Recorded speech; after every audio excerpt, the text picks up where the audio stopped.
27 साल भारतीय जनता पार्टी को इंतजार करना पड़ा। दिल्ली में अपनी सरकार बने, ये टीस होती थी, सातों एमपी जीत जाते थे लेकिन दिल्ली हार जाते थे। अब ये और बताइए कि मुख्यमंत्री बनने से पहले मोदी जी को आप कितनी बार मिली थी?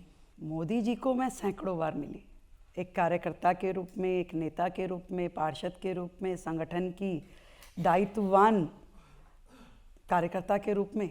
मैं मोदी जी को पूरा जानती थी, पर मोदी जी मुझे कितना जानते थे ये मुझे नहीं पता था।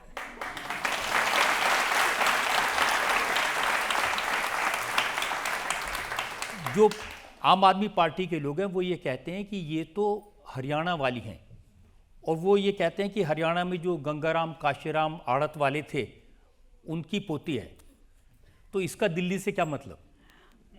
अच्छा ये बताइए, दिल्ली का अपना कौन है? और सब दिल्ली के हैं। दिल्ली तो एक मिनी इंडिया है, भारत की एक ऐसी पिक्चर है जिसमें जम्मू कश्मीर से लेके कन्याकुमारी तक का हर व्यक्ति है, और यहाँ तक कि गुजरात से लेके और नॉर्थ ईस्ट तक हर राज्य के लोग दिल्ली में अपने हजारों सपने सजो के आए, और वर्षों से 30 साल 40 साल 50 साल से वो लोग यहाँ रह रहे हैं। तो ये मिनी इंडिया एक दिल्ली का अपना स्वरूप है।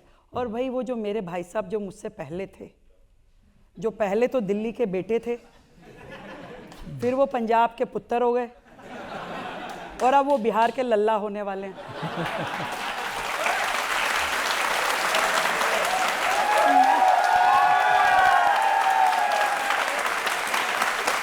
मैं तो दिल्ली की बेटी हूँ भाई, तो दिल्ली के लिए मेरा दायित्व है पूरी तरीके से फुल टाइम 24/7 दिल्ली की मुख्यमंत्री के नाते काम करना मेरा दायित्व है, और मैं कर रही हूँ।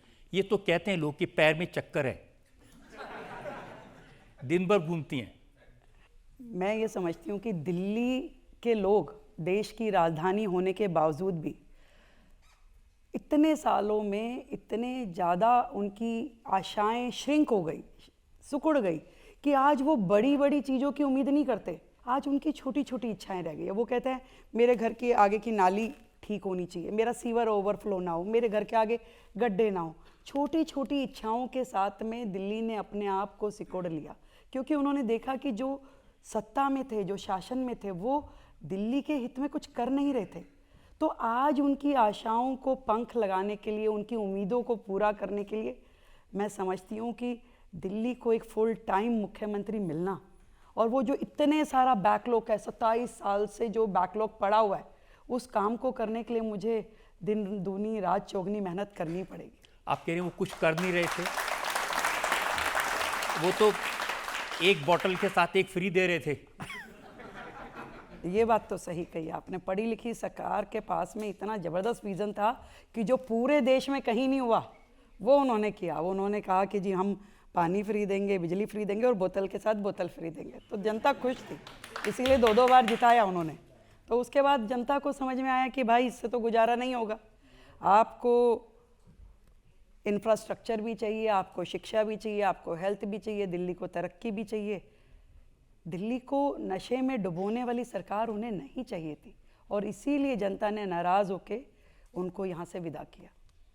दिल्ली की जनता आपकी सरकार के बारे में क्या सोचती है? 1-2 सवाल हम पब्लिक में से ले सकते हैं। दिल्ली की पूर्व मुख्यमंत्री आतिशी जी ने आप पे आरोप लगाया है कि जब से आपकी सरकार बनी है, सरकार आप नहीं आपके पति चला रहे हैं।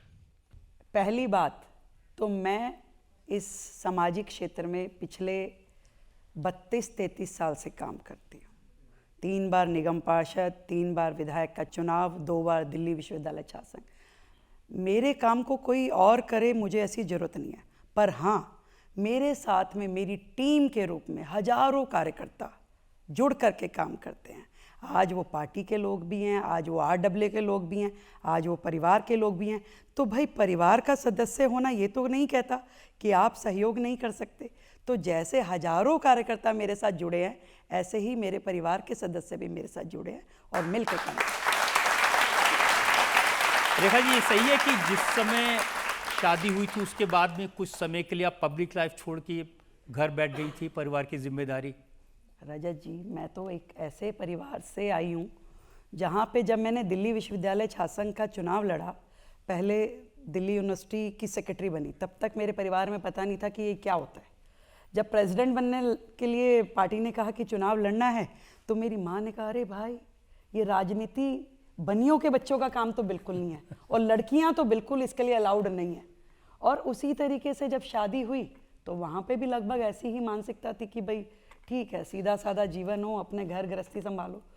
तो ये पार्टी, भारतीय जनता पार्टी का ही मैं समझती हूँ कि एक नेतृत्व था कि उन्होंने ऐसी लड़की जो कि अच्छा काम कर सकती थी समाज में जुड़ के, उन्होंने मुझे वहाँ से खोजा, मेरी उंगली पकड़ी, पार्टी में लेके आई, काम दिया और धीरे धीरे इतना नरिश किया कि वो अंकुरित बीज आज एक वृक्ष की शेप में आ गया और अपनी छाँव से हजारों लोगों की मदद रोजाना कर पा रहा है।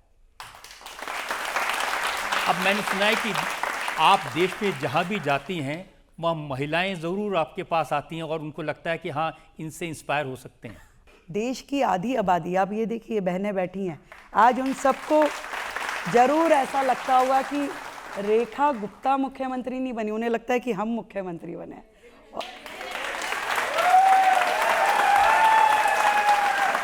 और उनका इतना प्यार मुझसे है कि मैं जहाँ जाती हूँ, आप और राज्यों के मुख्यमंत्री को देखो, कोई 2 फीट दूर नजर नहीं आएगा, पर जहाँ मैं जाती हूँ मेरी ये बहनें मुझे घेर लेती है, मेरा हाथ पकड़ती हैं, मुझे गले से लगाती हैं और इतना आशीर्वाद देती हैं। उनको लगता है कि जो जीवन में हम नहीं कर पाए, आज हमारी एक बहन को मौका मिला है, तो आप करिए, हम आपके साथ हैं। एक सवाल और ले सकते हैं रवि? वर्तमान में जितने भी मुख्यमंत्री हैं उनमें आपके पसंदीदा मुख्यमंत्री कौन है और आप उनसे क्यों प्रभावित हैं? मुझे मेरे पसंदीदा मुख्यमंत्री योगी जी हैं।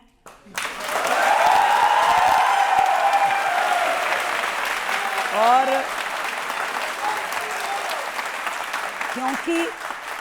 क्योंकि वो आप सबको भी पसंद है, इसलिए मुझे भी पसंद है।